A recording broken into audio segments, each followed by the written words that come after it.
Comment relier une base de données Postgres à un projet Django? Aujourd'hui, c'est ce que je vais te montrer. Donc, après avoir créé le projet, tu rentres dans le fichier settings.py qui est dans le projet en question et tu descends directement à la fonction ou bien à l'attribut qui s'appelle database. Donc, une fois que tu es à cet endroit-là, tu auras comme valeur par défaut SQLite. SQLite qui donne automatiquement la possibilité d'enregistrer des informations dans un fichier. Donc, si toi tu ne veux pas utiliser ça et que tu veux utiliser Postgres comme je l'ai dit, il faut que tu configures ton fichier pour prendre en compte les nouveautés.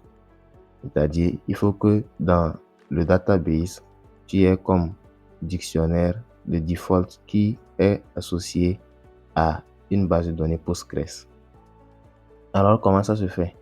Ici, tu indiques le engine avec cette propriété, le name qui correspond au nom de la base de données, le user qui correspond à l'utilisateur qui se connecte à la base de données, le password qui correspond également au mot de passe de l'utilisateur qui se connecte et le host pour indiquer l'adresse IP sur laquelle la base de données tourne. Enfin, le port et on indique le port ici. Et maintenant, vous allez me demander comment est-ce que j'ai fait pour avoir Postgres sous mon PC.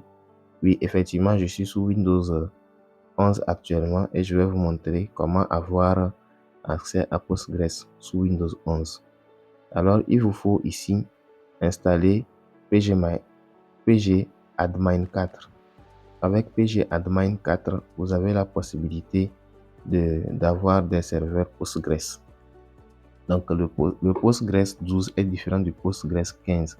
Je veux dire en quelque sorte que ce que vous voyez ici sont deux choses différentes. Et donc, on dirait ils sont des bases de données et des serveurs différents. Donc, moi, par exemple, j'ai installé le 12 parce que quand j'installe les deux, ça pèse beaucoup pour la machine. Donc, j'ai installé seulement une seule base de données, le 12, et ça me suffisait largement. Maintenant, après avoir installé le Postgres en question, vous allez créer une base de données. Vous allez créer une base de données ici. Donc, vous allez faire create database et vous indiquez le nom de la base de données. Et l'utilisateur qui se connecte, c'est Postgres. Vous le laissez ainsi. Ici, j'ai déjà créé l'utilisateur. Cette base de données correspond à la base de données que j'utilise dans mon projet actuellement.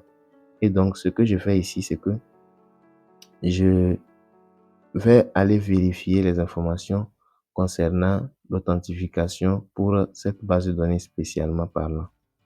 Donc, je clique sur Property.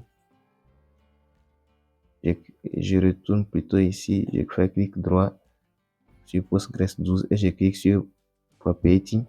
Et ici, j'ai l'information concernant la connexion. Donc, le hostname, c'est le localhost. Le port, c'est 5433. Et l'utilisateur qui se connecte, c'est Postgres, comme vous l'avez remarqué. Alors, n'oubliez pas, parce que quand vous voulez configurer le pgadmin 4, il va vous demander d'entrer un mot de passe. Et c'est ce mot de passe qui va vous permettre d'avoir accès à la base de données ici. Alors, c'était ce que j'avais à vous présenter aujourd'hui. À la prochaine pour un tutoriel très enrichissant sur également Django. Mais avant ça, n'oubliez pas de vous abonner.